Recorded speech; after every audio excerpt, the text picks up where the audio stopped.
Bienvenue dans ce festival lecture en tête depuis Laval et nous continuons évidemment à rencontrer des auteurs, des écrivains, des romanciers. Et pour commencer cet après-midi, même si vous nous voyez plus tard, vous saurez que nous sommes là dans l'après-midi à Laval au théâtre. Nous sommes en compagnie de Hugo Lindenberg qui signe Un jour ça sera vide, Grégory Le Floch qui signe Dans la forêt du hameau de Hart et Constance Rivière pour Une fille sans histoire. Alors, ce qui nous occupe maintenant, c'est la question des secrets et des traumas. Alors, ça pourrait paraître éloigné de nous, mais on peut se dire que chacun de vos personnages, qui sont au centre de vos romans, on peut les avoir rencontrés dans la vie. Vous, Hugo, vous nous transportez dans le monde de l'enfance. Il y a cet enfant qui va découvrir ses faiblesses, qui va être en quête d'identité et surtout qui va rencontrer Baptiste, qui va être une sorte de modèle.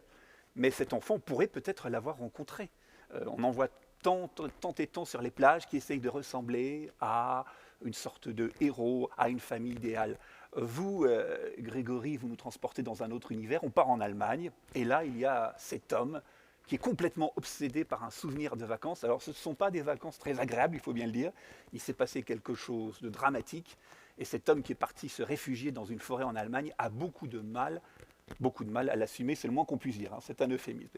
Et puis vous, Constance Rivière, vous nous ramenez dans notre actualité immédiate, les attentats de Charlie Hebdo, une jeune femme, elle a l'habitude, c'est vrai, d'écouter ce qui se passe au dehors, hein, donc elle a toujours les fenêtres ouvertes, sauf que au moment des attentats de Charlie Hebdo, elle va prendre conscience évidemment que c'est un drame, et elle va avoir une tentation incroyable, celle de se faire passer pour finalement une victime des attentats ou une façon en tout cas de partager au plus près la souffrance qu'impose un tel drame terroriste. Alors vos trois romans ont un point commun, et vous allez me dire si vous êtes d'accord, vous avez le droit de ne pas être d'accord, hein, on est à Laval, c'est que vous nous faites prendre conscience du fait qu'il y a ce dont on se souvient, même quand on est enfant, et il y a l'imagination. On a toujours l'impression qu'il y a une espèce de rencontre entre des faits précis, une sorte de mémoire de l'enfance, ce que je vois, et à chaque fois, vos personnages vont imaginer des choses, vont interpréter. Est-ce que ce rapport entre ce que je crois voir, en fait, ma réalité, ma mémoire et l'imagination,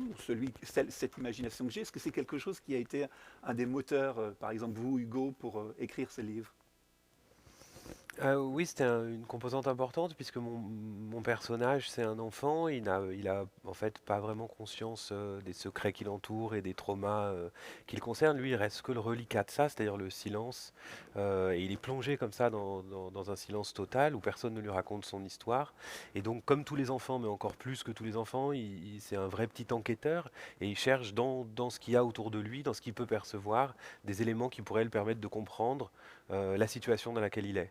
Avec cette particularité de l'enfance, c'est que lui-même vit des métamorphoses, il va rencontrer ce Baptiste, et il y a un élément qui, en tant que lecteur, m'a beaucoup, comment dire, ça a tintinabulé à mes oreilles, c'est que ce copain qu'il va rencontrer, donc ce Baptiste, qui est un modèle hein, pour votre personnage, parfois il lui sort cette formule qui doit être assez dure quand on est enfant à entendre.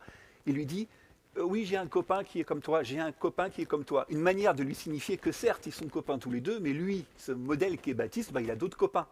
On ressent aussi ce non-dit. Je ne sais pas si vous l'avez senti à l'écriture, c'est-à-dire que cette volonté d'être le meilleur bon copain, ressembler à ce Baptiste fait comprendre à votre personnage que c'est vrai, il a d'autres, ils ont des points communs, mais il a aussi d'autres copains. Est-ce qu'il y a aussi cette part de dureté de l'enfance? Bah, quand j'ai écrit ça, c'était aussi dans l'idée que quand Baptiste lui dit j'ai un autre copain, il place mon narrateur comme un petit garçon légitime.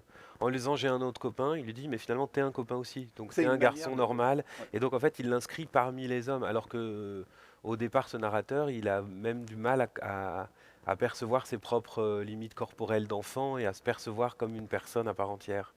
Donc moi, je le vivais plus comme c'était une manière de l'intégrer à la communauté. Et ce qui manque à ce personnage, c'est justement d'être intégré à la communauté, puisque les secrets qui l'entourent sont devenus la structure relationnelle qui le relie aux membres de sa famille.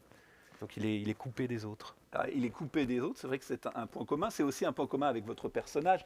C'est encore une fois un euphémisme, Grégory, parce que ce monsieur, passionné par Thomas Mann, s'en va dans une forêt en Allemagne, il s'éloigne de tout, presque de tout, puisque c'est vrai qu'il y a le silencieux Richter qui va être une sorte d'interlocuteur. Mais est-ce que vous aussi, vous avez été nourri par cette étrange cohabitation que l'on ressent tous, c'est-à-dire entre le souvenir de faits et l'imagination? Parce que votre personnage, pour le coup, il a le souvenir de ce voyage en Calabre qui s'est déroulé dans des conditions très particulières. Et on a l'impression qu'il cherche tout le temps à recomposer, à recomposer. Alors peut-être d'ailleurs que c'est pour se raconter le trauma ou le secret comme il voudrait l'entendre. C'est pas forcément une différence entre souvenir et imagination, c'est plus une difficulté entre ce qu'on a vu et ce qu'on est capable de dire pour mon roman. Parce qu'il assiste à une scène traumatisante, on le comprend tout de suite, mais puisqu'il n'arrive pas à la dire, il n'arrive pas à la comprendre et il n'arrive pas à la transmettre au lecteur. C'est ça la difficulté du personnage et c'est ce sur quoi j'ai écrit le livre, c'est la difficulté à dire. Donc du coup la difficulté à écrire parce que mon personnage, dans un système de ressassement, va tenter d'écrire ce qui s'est passé une après-midi sur une route de Calabre alors qu'il roulait avec un de ses amis. On va laisser le suspense quand même s'installer, on ne dit pas trop de choses, parce que c'est vrai que la magie du livre, sans avoir rien lu à côté, et puis d'ouvrir les pages et de se laisser emporter par cette route et par plein d'autres choses, c'est un des éléments forts de votre livre aussi. Oui, parce que tout est tendu, c'est quasi c'est une succession de grandes phrases mais qui pourrait être une seule phrase. Une sorte de tirade, mais Il n'y a pas de chapitre, il n'y a quasi pas de retour à la ligne. C'est un roman dense et court qui est tendu vers la réussite ou non à dire quelque chose. Est-ce que le personnage réussira à cracher le morceau? Est-ce que le lecteur saura ce qui s'est passé sur cette route? alors on ne vous le dira pas évidemment, vous qui nous suivez en ce moment, vous irez vous plonger dans les arcanes des forêts et des routes italiennes, 3 petits points de suspension. Alors vous, Constance, peut-être que ce qu'on évoque sur cette rencontre entre réalité et imaginaire, ça s'impose encore plus, puisque Adèle, votre personnage, est témoin de faits qu'on a tous vécus, chacun à son niveau. Les attentats de Charlie Hebdo, ce point noir dans la mémoire collective, elle va le recomposer à sa façon. Et là, quand je dis recomposer, on ne porte aucun jugement moral, mais de fait, il y a cette cohabitation, pour ne pas dire ce combat entre la réalité des faits. C'est qu'en fait, elle n'est pas du tout reliée directement aux attentats de Charlie Hebdo. Elle l'est comme nous tous, parce qu'on a été spectateurs, si on a allumé la télé, si on a entendu des bruits, qu'on habitait Paris. Mais il y a cette cohabitation entre ce qu'elle voudrait être, cette victime, et puis la réalité des faits, qui est une réalité extrêmement brutale. Oui, alors, il y a un auteur israélien que j'aime beaucoup, Aaron Appelfeld, qui dit un peu ce que vous dites, que le romanesque, c'est l'endroit où la mémoire et l'imagination peuvent cohabiter sous le même toit. Je pense que dans nos livres, mais dans la littérature en général, c'est cette rencontre-là qui permet à la fiction de toucher à quelque chose de l'humain, de faire toucher à soi-même et peut-être aussi de toucher les autres. Et Adèle, mon personnage principal, donc, qui est une fausse victime des attentats du Bataclan et non de Charlie Hebdo, mais Oui. c'est pas... La déformation est toujours glissante. Elle est quelqu'un qui vit dans la projection d'histoires qu'elle imagine être celle des autres. Et un peu d'ailleurs comme le petit garçon dans le livre d'Hugo qui lui regarde sur la plage et imagine la vie des familles qui sont devant lui. Adèle, elle passe son enfance à regarder des fenêtres fermées et à travers les fenêtres fermées et éclairées, imaginer les vies qui sont derrière pour se construire sa propre histoire. Et le point de bascule du livre, c'est qu'elle est à sa fenêtre, chez elle cette fois-ci, et elle entend les bruits des attentats. Et à un moment, quelque chose se passe qui, de sa tête, doit s'imposer dans le réel. Et donc elle sort de son imagination où elle pense avoir pu être là, comme beaucoup de gens ont pensé qu'ils auraient pu être là, qu'ils avaient l'habitude d'aller dans cette rue, dans ce bar, dans cette salle de concert. Et elle n'a pas la limite que les gens ont en général, qui est de se dire non, je n'ai pas le droit de m'inviter dans le réel avec l'histoire que je me suis inventée. Elle fait ce premier pas, elle dit ses premières phrases où pour pouvoir être avec les autres victimes à l'école militaire, elle raconte un début d'histoire, et à partir du moment où l'imposture a commencé, il est impossible pour elle de revenir en arrière, et chaque mensonge entraîne un autre mensonge, et peu à peu, elle se crée un personnage, et elle devient une autre qu'elle-même. Oui, on disait au début de cette rencontre que finalement, c'est des personnages qu'on peut tous avoir rencontrés, parce qu'on aurait pu imaginer, on pourrait imaginer, pour revenir à ce que nous vivons tous aujourd'hui, qu'Adèle puisse prétendre être par exemple la patiente zéro du Covid ou avoir souffert parmi les premières de la pandémie. Donc en fait, qu'importe le fait qu'il soit terroriste ou une grande pandémie, ce qui compte, c'est qu'elle soit au cœur d'un événement, mais un événement qui est évidemment médiatisé. Ce qui nous amène quand même à l'autre question. C'est pourquoi vous avez choisi des chemins aussi tortueux. Parce que c'est vrai, Grégory, vous nous transportez dans ce livre, il y a un thriller, on sent que votre personnage il est obsédé par quelque chose, mais quand on avance dans le livre, et tant mieux pour le lecteur, il se passe des choses, mais qu'est-ce qui vous a pris, on pourrait vous dire, d'aller comme ça? C'est un chemin un petit peu quand même pas évident, surtout que, comme vous l'avez dit, c'est tendu, c'est serré, c'est que c'est presque une pulsion, vous aviez cette histoire en tête. Euh, je sais pas si on peut dire pourquoi est-ce qu'on a écrit telle ou telle histoire. J'avais en tête, avant d'écrire ce livre, l'histoire d'une dégringolade d'un personnage du 6e étage au 3e étage, d'un personnage en crise qui va se réfugier chez un voisin bienveillant. Et je voulais que la phrase mime cette dégringolade de marche en marche, avec des pas qui loupent une marche, la main sur la rampe qui glisse un peu trop vite. Et je me suis dit, il faut que je trouve un rythme, une phrase, dans la syntaxe, dans la grammaire, avec les subordonnés, qui va donner cet effet de dégringolade de marche. Et c'est vrai qu'avec les langues latines en français, on peut faire cet effet de marche en passant de subordonné en subordonné et en faisant dégringoler la syntaxe. Et en Allemagne, avec la langue allemande, ça se fait beaucoup. C'est pour ça que j'ai placé mon récit dans une forêt allemande avec des références à Thomas Mann et en souterrain à Thomas Bernhardt, parce que dans la langue allemande, on peut créer ce dérapage. Et je crois que la jeunesse du livre, c'était vraiment, je voulais un style en crise.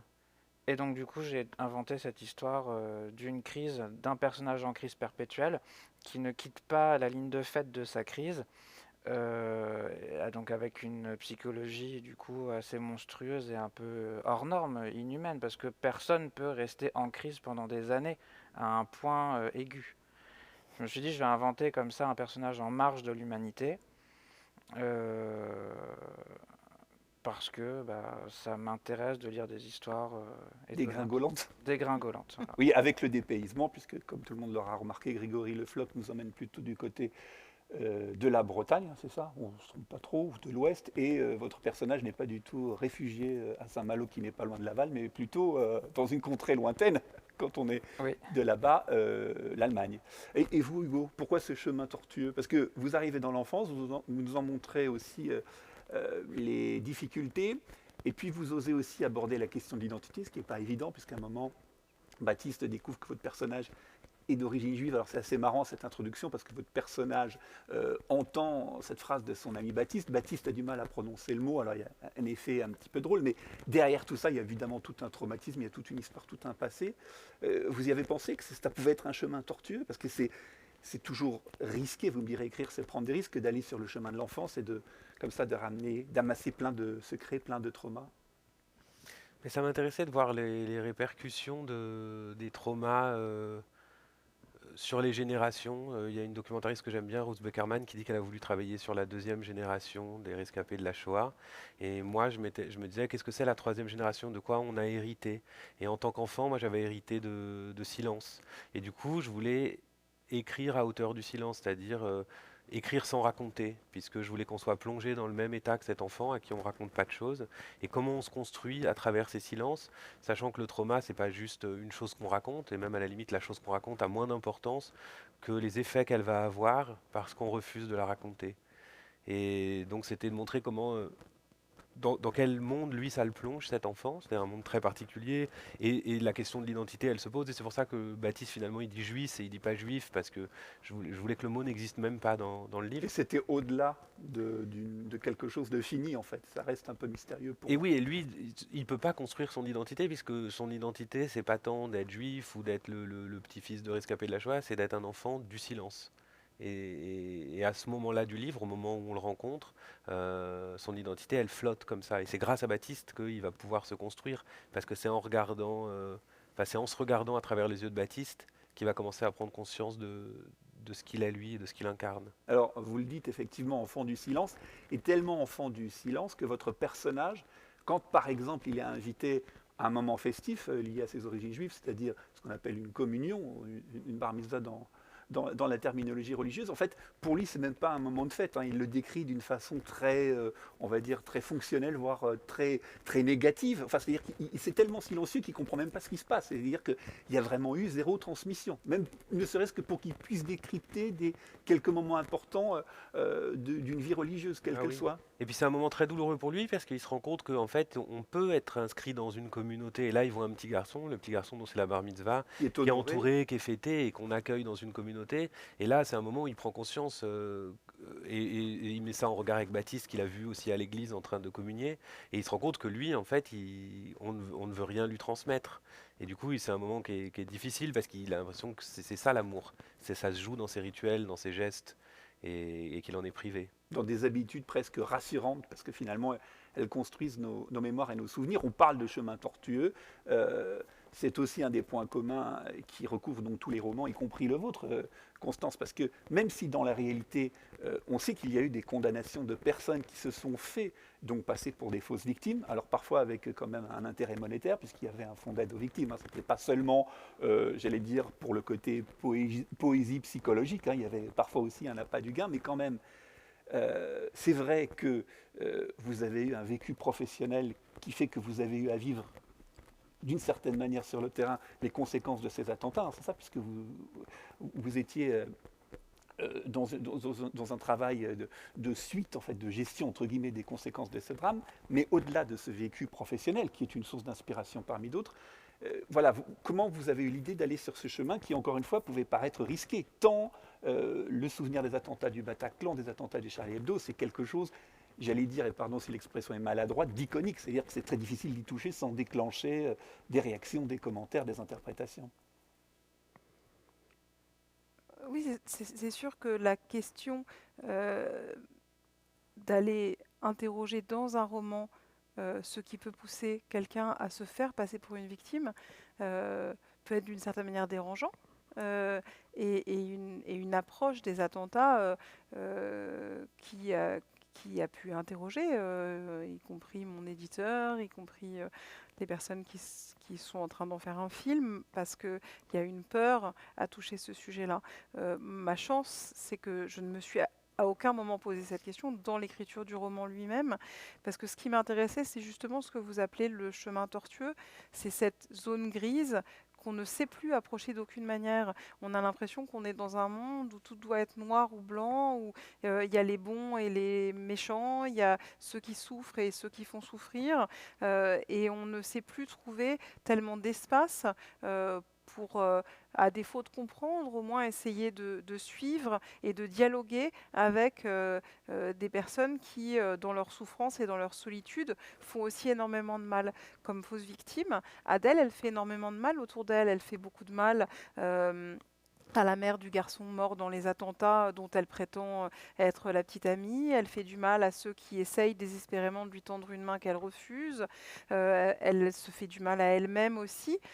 Mais je trouve que c'est ça qui est absolument fascinant dans l'écriture romanesque, c'est la capacité à accepter la complexité de la vie humaine. Avec un point que vous soulignez quand vous êtes interrogé, puisque vous avez dû apprendre à raconter vos livres devant les médias, c'est normal, c'est l'exercice de tout romancier, mais ce que vous soulignez, c'est vous dites, c'est ça, cette injonction, c'est-à-dire qu'on est obligé d'être quelqu'un. Alors ça peut paraître étrange, être quelqu'un même sur l'autel d'une désolation. Oui, mais c'est quelque chose qui est très lié à notre époque. Ce besoin non seulement d'être quelqu'un, mais pour être quelqu'un, de l'être dans les yeux des autres. On est à l'époque des chaînes d'information en continu, des réseaux sociaux, d'Instagram, de Twitter, où en permanence, ce qu'est notre identité ne se valide d'une certaine manière que dans le regard des autres ou par le truchement des autres. Et cette jeune femme, qui est une jeune femme solitaire, isolée, elle se sent en quête d'une identité. Et cette identité, finalement, elle ne la trouve qu'en s'inventant une histoire, comme si la sienne ne pouvait pas être assez intéressante pour faire lien avec l'autre. Et moi, j'ai le sentiment, c'est un personnage que j'ai d'abord détesté en l'écrivant. Je trouvais que d'une certaine manière, la fausse victime, elle valait pas mieux qu'un terroriste. Elle se foutait de la douleur des autres tant qu'elle pouvait exister à tout C'était prix. un attentat à la douleur. D'une certaine manière, oui. Et en fait, plus j'ai écrit, plus j'ai trouvé en elle et dans sa solitude quelque chose qui me la rendait non pas sympathique, mais qui la réintégrait, disons, dans la communauté des hommes, à mes yeux. Voilà, il y a le mot communauté qui revient. Et vous avez parlé des réseaux sociaux, vous le savez, vous pouvez poser vos questions à nos auteurs. Et en conclusion de cette table ronde, eh bien, nous répondrons, même les questions indiscrètes. Alors, il y a tous ces éléments qui nous amènent à évoquer vos romans, mais on se pose toujours la question, surtout à Laval, surtout à Lecture en tête, c'est quoi les livres déclencheurs? Voilà, Hugo, vous étiez dans le journalisme, vous auriez pu, enfin, vous pouvez continuer à être journaliste, à écrire des articles relativement courts, hein, c'est pas un jury, mais en général, on a des gabarits. Et qu'est-ce qui fait, quels sont les livres magiques? C'est les ingrédients qui sont voilà, qui donnent envie de prendre la plume et puis de prendre le risque. Aucun livre. Vous n'avez jamais lu. Non, non, c'est difficile de dire parce qu'on lit et puis est-ce Oui. que, enfin, je sais pas. Oui, on est fait de plusieurs. Après, disons qu'il y a un livre quand même qui m'a accompagné pendant l'écriture. Enfin, il y a pas que des livres, il y a aussi j'ai pensé aussi à des films, à d'autres choses, mais il y a un livre, c'était Tropisme de Nathalie Sarraute, et notamment un des tropismes, mais pour des raisons très difficiles à expliquer, c'était plus vraiment dans la manière qu'elle a de décrire des sensations avant qu'elles émergent à la conscience. Et je voulais retrouver cette espèce de ligne-là avec le personnage, qu'on soit vraiment à un moment très précis de ces sensations. Et c'était ce type de description-là que je voulais déployer dans le livre. Et vous parlez de perception, et c'est vrai qu'en ouverture de votre livre, Hugo, donc un jour ce sera vide, on est presque nourri par des influences cinématographiques, parce que vous démarrez comme ça, donc les méduses, ça peut suggérer à certains le souvenir de films, mais qui sont peut-être tombés dans l'oubli. Et puis vous commencez comme ça, donc l'enfant est à contre-jour, on distingue à peine son visage encadré par une chevelure lisse de vrai garçon. D'abord, il n'est que la cordelette de son slip de bain rouge ou bleu qui s'approche, jambes graciles, pour observer le spectacle immobile dont je jouissais pour moi seul. Puis-je continuer sans craindre l'auscultation de la méduse à l'aide du bâton? Plusieurs vagues passent, inondant la petite île de chair translucide avant que j'ose tâter de nouveau. Je presse légèrement la peau épaisse, mais ce n'est déjà plus l'essentiel. Donc c'est vrai que le film et le cinéma, ça joue un rôle, en tout cas pour cette ouverture-là. On la voit, la caméra filmer la plage et s'approcher petit à petit de votre narrateur. Oui, j'étais vraiment enfin, je voulais que le regard soit très important parce que c'était le regard subjectif du petit garçon. Et donc dans cette rencontre, c'est vraiment le surgissement tout à coup de Baptiste dans son champ de vision qui ouvre le livre. Le champ de vision, les voix qui se multiplient, c'est aussi une chose d'ailleurs qu'on retrouve dans votre livre, Constance Rivière, parce que Adèle ne va pas être une voix à part entière du livre, c'est-à-dire qu'on va avoir des témoignages. Je ne sais pas si l'expression vous convient, mais en tout cas plusieurs voix. Par exemple, sans dévoiler le rôle de toutes ces voix, c'est pour avoir une idée en fait du rythme ou de la musique du livre. Il y a par exemple Saïd qui parle donc de Adèle et qui dit « Adèle s'est vite imposée comme une figure emblématique des victimes des attentats. Elle m'appelait de moins en moins. Pendant ce temps-là, je continuais à suivre les dispositifs d'accompagnement qui commençaient à s'essouffler et qui bientôt allaient être fermés. On en était à plus de 5000 victimes concernées, de près ou de loin, 130 morts et plus de 350 blessés. Des milliers de victimes pour lesquelles le pays s'était arrêté en état de choc. Des mois plus tard, beaucoup seraient encore hospitalisés ou tenteraient péniblement de cicatriser les blessures de leur âme. faille béante que rien ne pourrait jamais combler vraiment, blessure qui ne se voit pas et dont on doit se justifier alors que le corps est intact et que tout le monde attend de pouvoir passer à autre chose, terrible culpabilité du survivant qui a laissé un peu de sa vie avec les morts qui sont tombés à ses pieds et qui chaque jour se demandera pourquoi il vit encore et s'il en a le droit, douleur inexprimable de celui qui a connu la mort en gardant la vie. Donc, là aussi, il y avait cette volonté de faire cohabiter différentes voix. Ça pourrait être presque un spectacle sur scène, puisque nous sommes là au Théâtre de Laval. Comment s'est imposée à vous cette volonté de se faire succéder les voix, avec bien sûr, pour chaque voix, pour chaque personnage, un phrasé, une façon de dire qui est différente? Alors, au départ, il y a Adèle. Et Adèle, c'est elle. C'est la seule qui n'a pas de voix d'ailleurs dans le Elle est livre. à la troisième personne. Elle est à la troisième personne. Et donc, on avance et on suit Adèle. Et à chaque moment, à chaque étape, des personnages viennent pour la raconter de l'extérieur. Et eux, ils ont un jeu.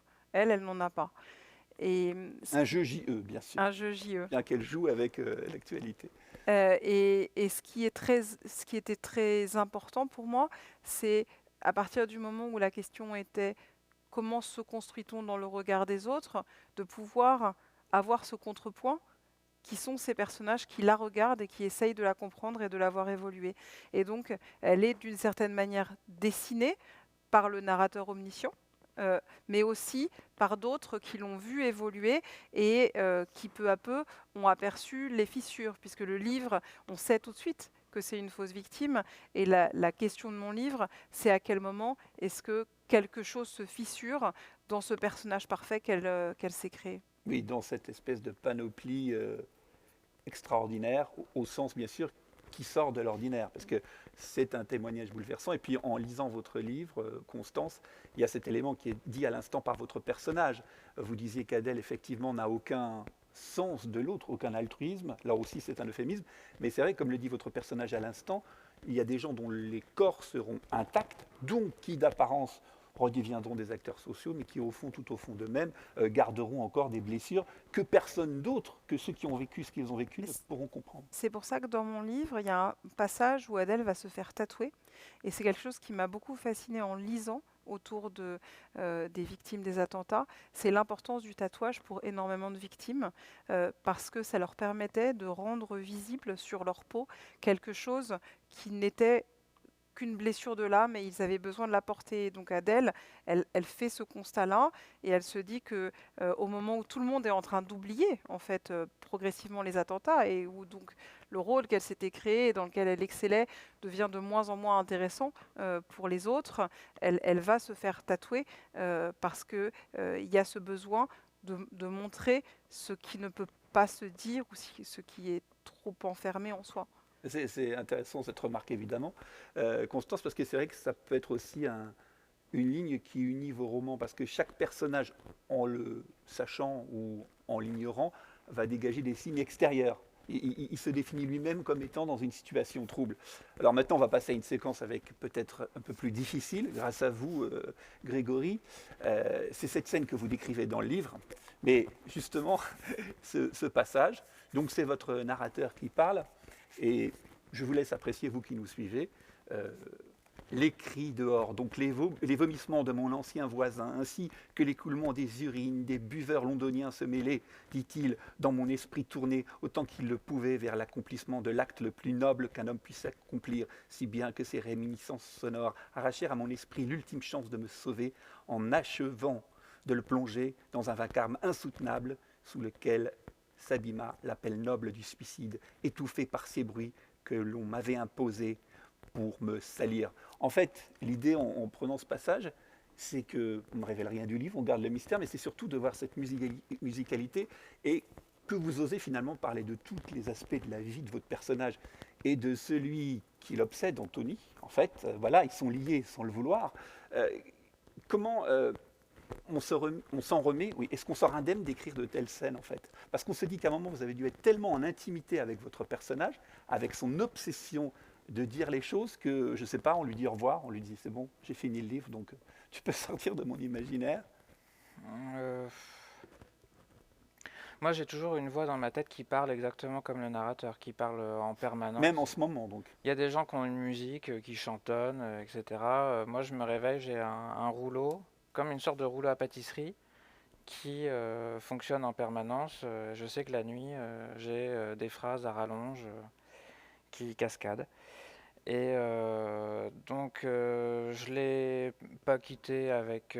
Si je l'ai quitté, j'étais satisfait parce qu'il y a un huis clos dans ce roman qui m'a étouffé à la fin. Je me suis dit, dis donc, je me suis senti tout seul parce qu'il y a Anthony qui est mort, il y a le narrateur, une mère qui arrive à la fin et un voisin qu'on voit 2 fois, mais du coup, il y a peu de personnages. Et c'était le huis clos, moi, qui m'avait gêné. Sinon, écrire des scènes, ce qui était compliqué. Alors, mon personnage principal n'a pas de corps, donc il n'y a pas de choses dérangeantes par rapport à lui. Il est vraiment éthéré, et je pense que psychologiquement, tout ce qui est lié au corps le dégoûte. C'est pour ça que son meilleur ami ou ennemi, on ne sait pas, le Fameux personnage Anthony. voilà, qui l'accompagnait, lui, c'est un corps sur pattes. Voilà, c'est un consommateur de choses licencieuses, pour rester poli. Hein. On est encore Et de en tout, début c'est un d'après-midi. consommateur de la vie. Il prend la vie du bon côté, il mange énormément, il fait énormément l'amour, il a énormément d'amants, hyper actif, il excelle dans tous les métiers. Il a été danseur, présentateur télé, journaliste, il a tout fait. Et mon Il n'a personnage... pas écrit de best-seller. Non, non, non, Comme non. quoi. Et je pense que c'est ce personnage-là qui va avoir les choses les plus dégoûtantes, les plus gênantes. C'est pour ça que là, vous avez lu l'extrait où Anthony vit à Londres. Vous savez, dans les appartements qui sont même pas au rez-de-chaussée, mais qui sont au -1. Des choses horribles où, en fait, les Londoniens vont pisser le long des escaliers. Après avoir bu. Voilà, c'est une sorte de pissotière, c'est des appartements terribles. Et mon personnage très éthéré, très dans sa forêt, bah, il comprend, il supporte pas ça, évidemment.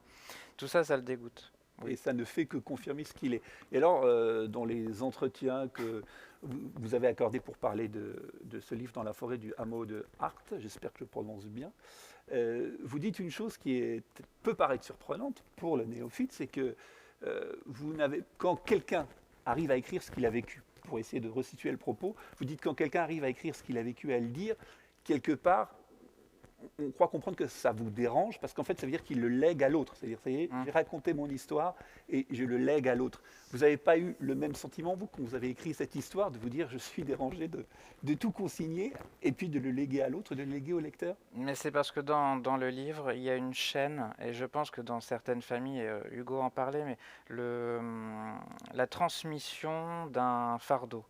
Et là, je mets en scène ça parce que il y a le narrateur qui a un fardeau qu'il n'arrive pas à formuler. Il est avec sa grosse pierre, il aimerait bien le refiler à quelqu'un. Il a personne sous la main parce qu'il vit seul. Et à un moment, la mère d'Anthony le retrouve. Ils vivent quelque temps ensemble et elle, au lieu de réclamer la vérité sur ce qui s'est passé sur cette route de Calabre, lui déballe un autre fardeau qu'elle a en elle, c'est-à-dire la mort de son mari dans une caravane, un truc glauquissime. Et elle lui refile le truc et elle s'en va, heureuse, libérée. Ça y est. Et ça va provoquer en lui le déclenchement de l'écriture de ce qui s'est passé sur cette route de Calabre. Ça va le libérer. Il va arriver à retrouver cette femme à Dunkerque dans un carnaval. Comme quoi, souvent, le traumatisme et la vérité est souvent lié à quelque chose de très grotesque. C'est une famille de Dunkerque qui est en train de se préparer, donc de façon ridicule, à faire le carnaval. Il sonne et il déballe tout. Et le roman s'arrête là, à la seconde même où tout est déballé. Parce que moi, je pense que dans les familles, on se refile une sorte de mistigris, de choses comme ça, de fardeaux qui ne sert à rien, alors qu'il faudrait plutôt couper ces chaînons de traumatisme. Et j'ai coupé le roman au moment où la chose est dite, mais j'ai pas, je pense, dans beaucoup de romans, la page où on est soulagé d'avoir tout dit. L'épilogue, ça y est. Parce que je pense qu'on n'est pas soulagé d'avoir tout dit, il a juste propagé sa vérité et il a toujours vécu sa vérité.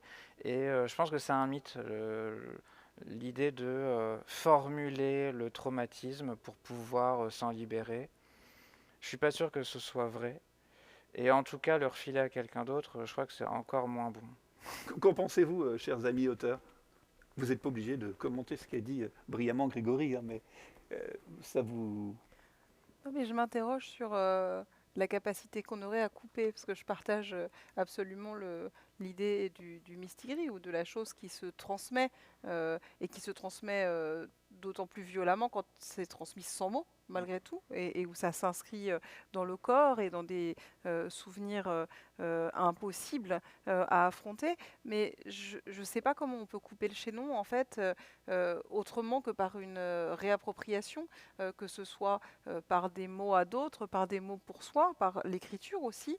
Et d'une certaine manière, le fait d'écrire, je trouve, est une recherche, en tout cas, de ces choses cachées en nous sur lesquelles on ne peut pas avoir d'échange simple avec ceux qui nous les ont donnés.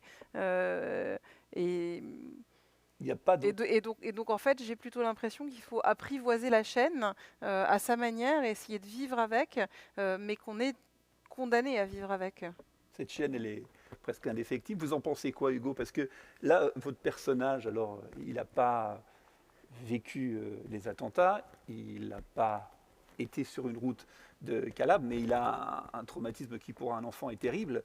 C'est, on peut dire, la honte, tout simplement, parce qu'il a une grand-mère, parce qu'il a une tante. Quand la tante veut se mettre à nager et qu'il est sur la plage, mais on est aux côtés de l'enfant, c'est un véritable calvaire, c'est-à-dire qu'on sent ses gouttes de sueur, on sent son cœur battre, et il peut se plaindre à personne, ou en tout cas, il peut briser la chaîne, il ne peut pas briser la chaîne, il ne peut pas verbaliser ce qu'il vit auprès de personne. Il le raconte pour lui-même quand, par exemple, il dit « L'important maintenant, c'est que personne ne bouge dans la maison, ce n'est pas du tout le moment que ma grand-mère se lève de sa sieste ou que ma tante sorte de sa chambre. Ça sent fort l'essence dans la cuisine.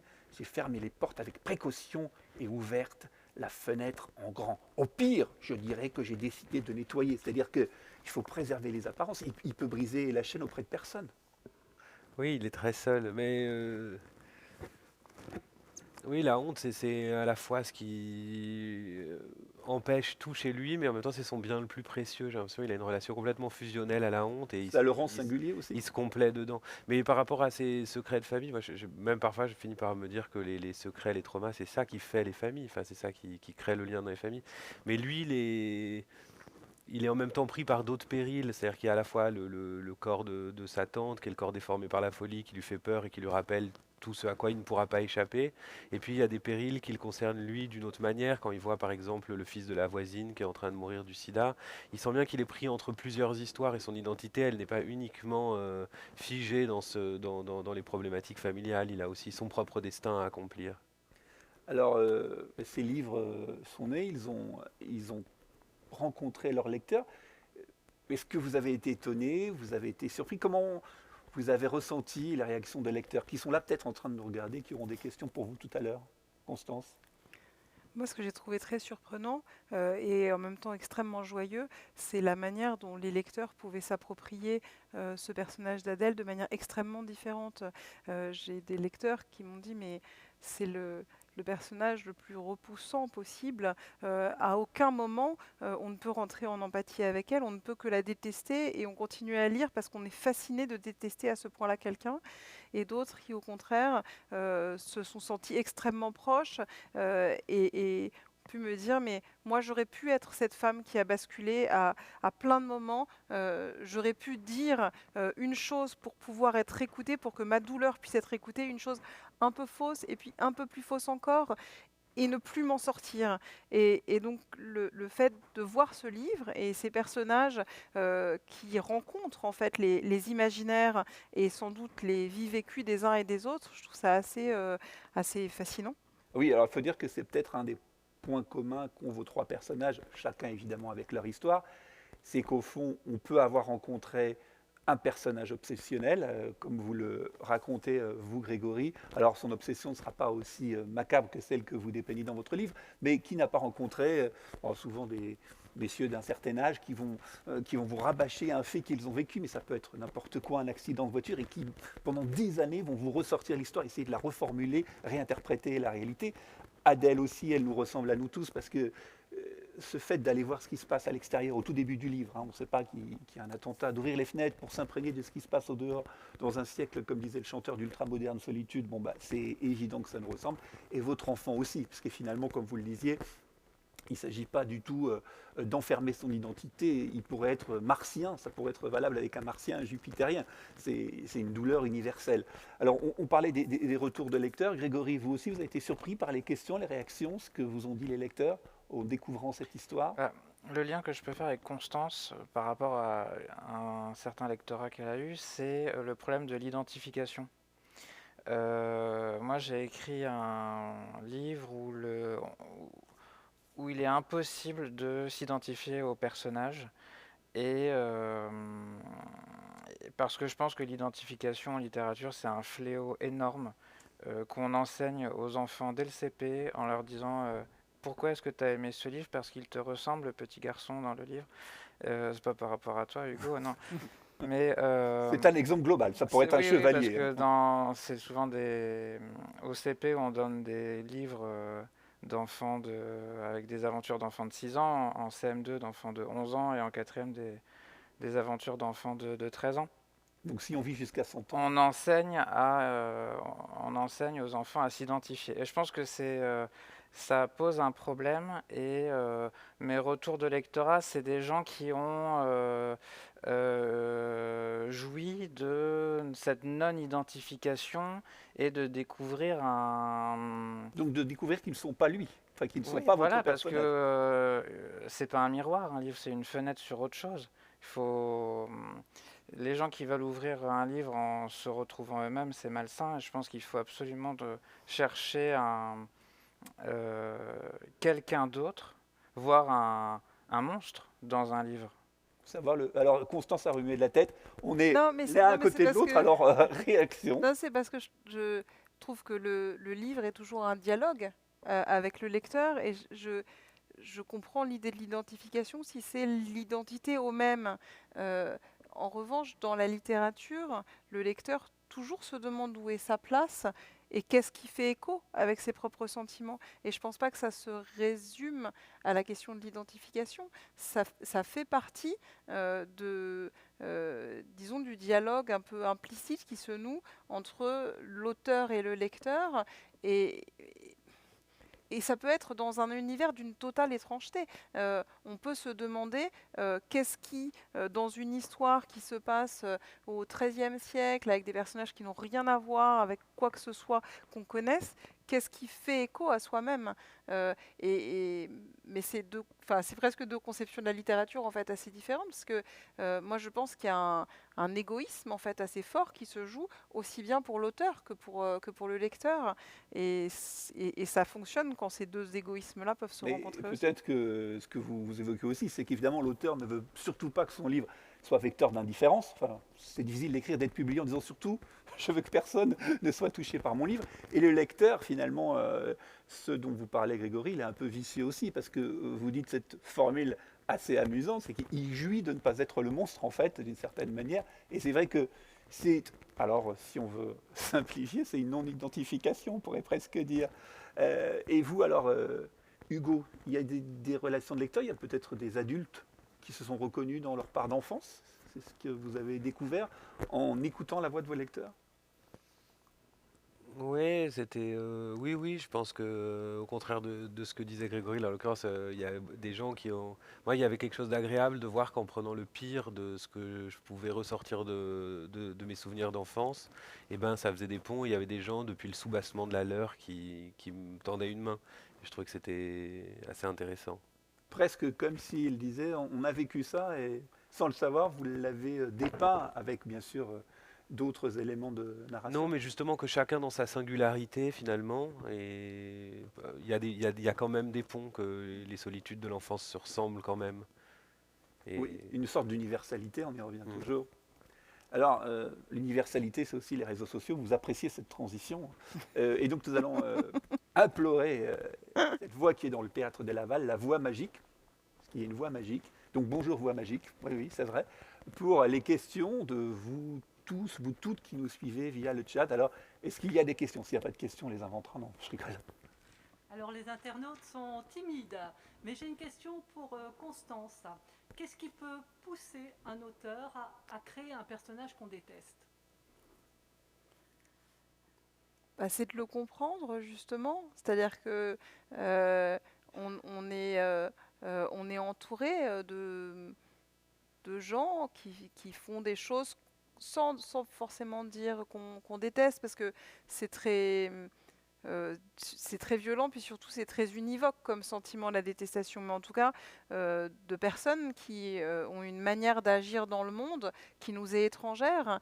Et justement, l'écriture, elle est cette recherche-là. On parlait ce midi avec un auteur de la manière dont on écrit, du moment où on écrit et de la manière dont on écrit.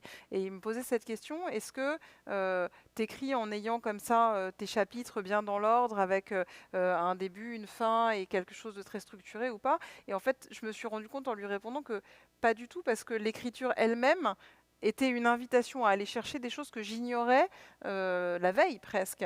Et c'est pour ça que je me suis intéressée aussi à ce personnage, parce que je ne le comprenais pas. S'il m'avait paru qu'il était évident ou transparent pour moi, je pense que j'aurais pas du tout eu la même jouissance d'écriture. Et est-ce qu'on peut dire que vous avez eu peur de le rencontrer sans le savoir? C'est-à-dire dans votre passé professionnel, quand vous aviez à faire face, à organiser les conséquences de ces attentats, peut-être que vous auriez pu croiser quelqu'un qui se prétendait directement, indirectement touché par ce drame.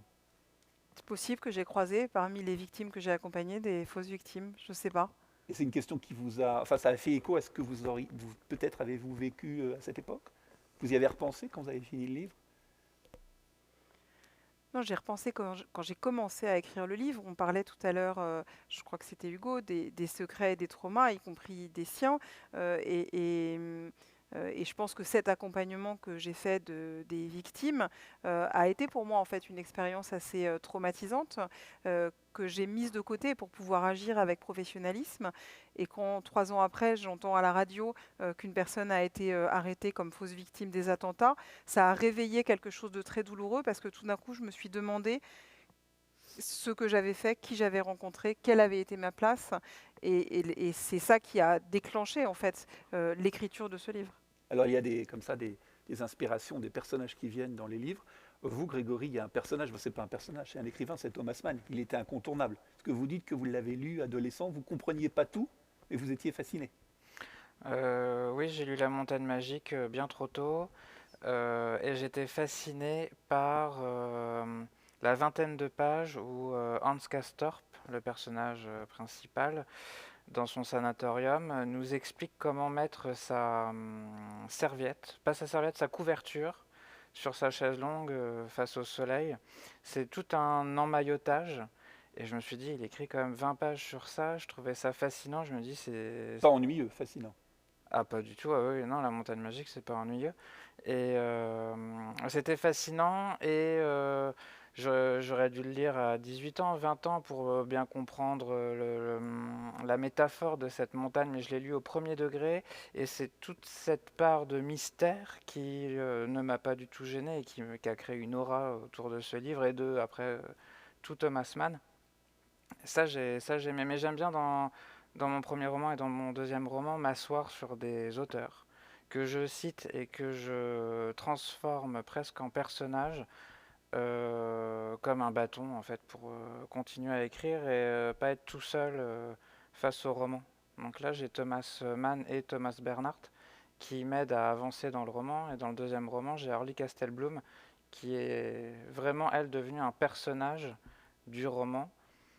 Auteur israélienne. Et auteure israélienne, oui. Et je pense que j'aurais du mal à écrire sans un autre écrivain que j'invite avec moi dans mon roman. Et ça nous ramène finalement à l'ouverture de notre rendez-vous, c'est qu'en plus, vous dites, en parlant de Thomas Mann, je crois que vous êtes en plus fasciné par cette idée de la famille, en fait. Famille d'écrivains, famille, Ouais. cette espèce de transmission qui s'impose et qui est presque magique. La famille Mann, c'est stupéfiant. Ce qui s'est passé avec les enfants, c'est comme les sœurs Brontë, le frère Brontë, le père. Adolescent, je connaissais par cœur, j'ai fait des pèlerinages dans leur presbytère à la famille Brontë. Les familles d'écrivains, c'est quelque chose de magique parce que on se demande comment ça se passe. L'expérience de l'écriture, c'est quelque chose de très seul. Et les sœurs Brontë écrivaient à deux, à trois, avec le frère. Les enfants Mann écrivaient ensemble. Heinrich Mann et Thomas Mann, frères, comparaient ce qu'ils écrivaient. C'est très étonnant, je trouve. Alors vous parlez de l'expérience de l'écriture, qui est une expérience solitaire. Ben justement, ces livres-là, en tout cas, c'était vos premiers romans. Qu'est-ce que ça vous a appris sur vous? Est-ce qu'il y a des choses que vous avez découvertes sur vous, Hugo, en sortant de ce livre? Est-ce que vous étiez habitué à une écriture plus journalistique? Vous vous embarquez dans la fiction. Est-ce qu'il y a des choses qui se sont révélées sur vous? Vous avez découvert des faiblesses, des forces que vous ignoriez avant d'écrire? Non, mais j'écrivais déjà beaucoup quand même pour moi en dehors du journalisme, mais la puissance d'abstraction de l'écriture d'un roman, j'ai trouvé ça formidable. C'est-à-dire? Cette manière dont ça nous fait disparaître du monde pour nous transporter dans le monde dans lequel on se projette. Une isolation finalement, quand vous êtes emporté par vos personnages. Enfin, une isolation, non, parce qu'on est avec ces personnages, justement. Oui, alors c'est plutôt, vous êtes dans votre planète, en fait, dans votre écosystème. Ouais, comme un voyage dans le temps ou dans l'espace, ouais, ça, je trouvais que c'était vraiment très puissant. Dès que vous ouvrez le stylo ou l'ordinateur, ça y est, vous embarquez. Et vous, Constance, a aussi appris des choses sur vous. Alors, on ne se connaît jamais parfaitement, mais vous avez découvert des choses, Moi, j'ai surtout découvert que j'aimais écrire, parce que j'avais jamais écrit pas de fiction avant. J'avais écrit des textes, j'avais écrit des jugements, j'avais écrit des discours, mais jamais de romans. Et j'ai découvert à quel point j'aimais ça. Parce que j'y ai trouvé une forme de liberté incroyable, un peu pour la raison qu'évoque Hugo, parce que on a cet univers qui est le nôtre et dans lequel on a le droit d'interroger des choses qu'on ne peut pas interroger aussi simplement dans le discours de tous les jours, parce qu'on peut créer des personnages, parce qu'on peut tout d'un coup imaginer une ramification qui permet d'aller dans une direction qui n'était pas prévue avant. Donc vous avez appris à vous égarer un peu aussi? J'ai appris à me perdre, j'ai appris à me faire confiance, j'ai appris à accepter une part de sensibilité peut-être aussi, qui est plus difficile à prendre en compte, vivre au quotidien.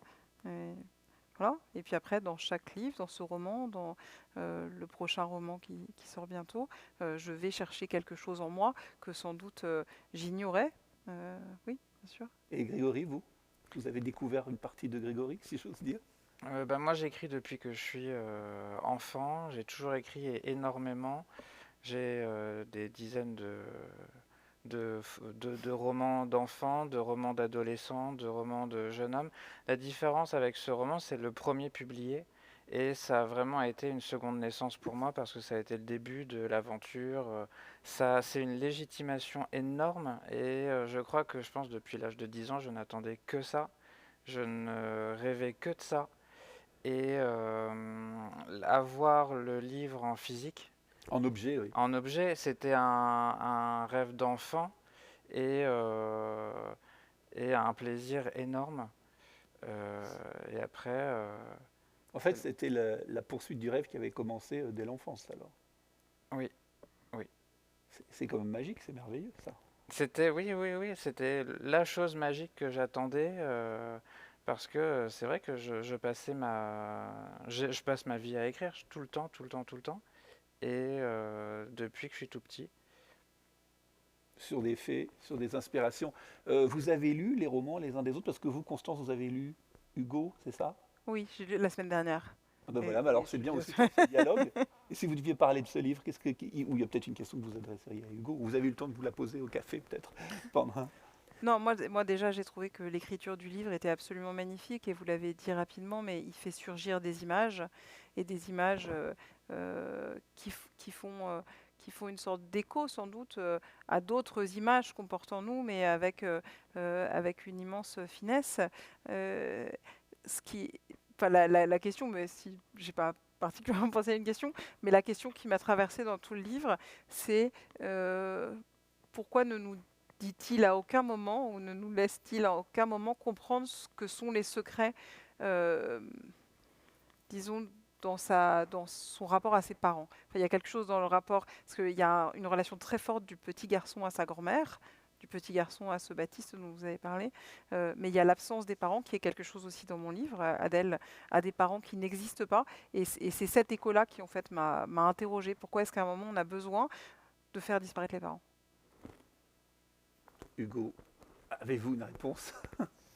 Non, mais c'était important pour moi de laisser des zones d'ombre qui soient aussi fidèles au sujet auquel le narrateur n'a pas envie de penser.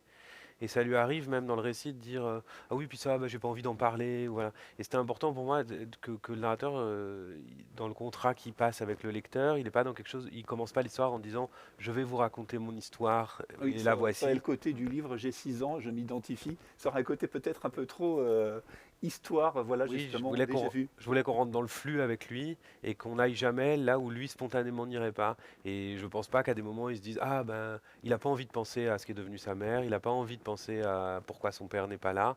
Donc on est pris avec lui dans cette réalité où on n'y pense pas. Cela dit, ses parents, plus ils sont absents, plus ils sont présents. Mm. Et dans votre livre, il y a cette scène assez brève, mais qui peut être interprétée et auquel on peut penser après. C'est quand il parle avec son père au sortir du cinéma d'un film qu'il a vu, il est enthousiasmé. Et puis le père n'arrête pas de défaire tous ses rêves. C'est-à-dire que même si le père après se révèle être absent, on sait d'emblée qu'il a tout fait pour que l'imaginaire de son enfant soit quand même très rétréci. Mm. C'est dire tout Il l'amour que apparaît, je porte il au père. apparaît là. Mais ce qui me fascine, pardon, c'est moi j'ai un petit garçon qui a 7 ans, donc pas loin de l'âge du héros d'Hugo. Et hier, je lui posais une question sur des choses qui s'est passées à l'école et je lui demande, mais raconte-moi. Et il me dit, mais maman, j'ai aussi le droit d'avoir des secrets. Il y a ce que je veux raconter, puis il y a ce que je veux pas raconter. Je dis bon, pas c'est d'accord. une Et maturité. c'est ce qu'Hugo, je trouve, arrive assez bien à rendre dans son livre. Oui, vous avez arbitré sur les secrets que vos personnages ont envie de raconter. Euh, vous, Grégory, vous avez eu le temps de c'est pas obligé, hein, c'était un coup de J'ai surprise. lu le livre d'Hugo avant même qu'il paraisse, parce qu'on est dans la même maison d'édition. Et j'étais ravi de sortir mon roman en même temps que le sien, parce que je me suis dit, ouf, je suis avec un roman extrêmement élégant. Hugo est quelqu'un d'extrêmement élégant et son écriture est aussi très élégante, très belle, et c'est un roman poétique. Je trouvais ça. Alors, j'ai pas de question à Hugo parce que Oh, vous connaissez trop. j'ai une remarque. Voilà, c'est un roman poétique, mais C'est que intéressant ça soit d'avoir dans les images, les motifs, que dans la langue. Bon, Hugo, bravo, vous avez réussi votre après-midi. Ouais, moi, je trouve qu'il y a des ponts quand même, alors, surtout avec le second roman de Grégory, mais c'est quand même des personnages qui sont plongés dans la solitude et qui interrogent leur rapport à la réalité. Oui, de fait, ils sont toujours là et ils nous interrogent nous aussi sur notre rapport à la réalité et aussi sur la perception qu'on aurait si on les croisait en vrai. C'est-à-dire comment nous, on serait lecteur quand on sort du spectre du livre, si on rencontre Adèle, si on rencontre votre personnage. Et il faut dire aussi, Grégory, que dans votre livre, il y a votre personnage qui est extrêmement prolixe en expression et à côté, il y a Richter le silencieux qui existe mais qui est silencieux. Évidemment, c'est volontaire. Donc, ce qui est assez d'ailleurs troublant dans votre livre, Grégory, c'est que on peut penser parfois que le silence est inquiétant, mais là, au contraire, c'est le personnage qui parle beaucoup qui devient inquiétant. C'est un paradoxe étrange. Bah oui, parce que c'est suspect, quelqu'un qui parle en permanence. Et quelqu'un qui a besoin de parler, c'est qu'il va pas bien.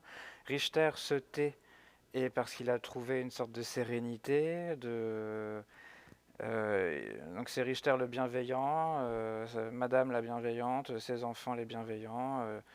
Ils sont sans histoire, ils n'ont rien à dire, donc c'est pour ça qu'ils sont en marge du récit. On n'écrit pas sur des gens qui n'ont pas qui vont bien.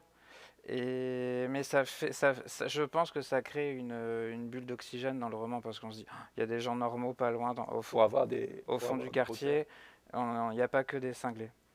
Voilà, mais c'est important aussi qu'il y ait cette part de folie. On va conclure, je crois qu'on a consumé tout le temps qui nous était imposé. Oui, hein. Alors, Hugo Lindenberg, Un jour ce sera vide, Grégory Le Floch, Dans la forêt du hameau de Hart, et Constance Rivière, Une fille sans histoire. Il y a une question moi, que je me posais, mais qu'on n'aura pas le temps peut-être d'élucider, mais qui reste en suspens, c'est qu'on voit que quand vous êtes premier romancier, vous êtes soumis toujours aux mêmes questions. Est-ce qu'il y a des questions qu'on ne vous a pas posées sur votre livre, des questions que vous aurez aimé entendre? Alors peut-être, je ne sais pas, mais c'est une invitation pour vous tous et vous toutes qui nous avez suivis à imaginer les questions que vous pourriez poser à Constance, Hugo et Grégory. En tout cas, on vous invite à dévoiler par vous-même ces silences et ces traumas. Et vous le savez, lecture en tête, le festival Laval se poursuit. Dans quelques minutes, ce rendez-vous que nous avons eu ensemble sera en replay. Et puis d'autres auteurs sont à découvrir au fur et à mesure de ces journées. Et surtout, ce qui est extraordinaire, c'est qu'on sera peut-être vu dans 10 ans, dans 100 ans, dans 1000 ans. Donc bonjour aux lecteurs du présent et puis bonjour aux lecteurs du futur. Et merci beaucoup d'avoir été avec nous cet après-midi. Merci beaucoup.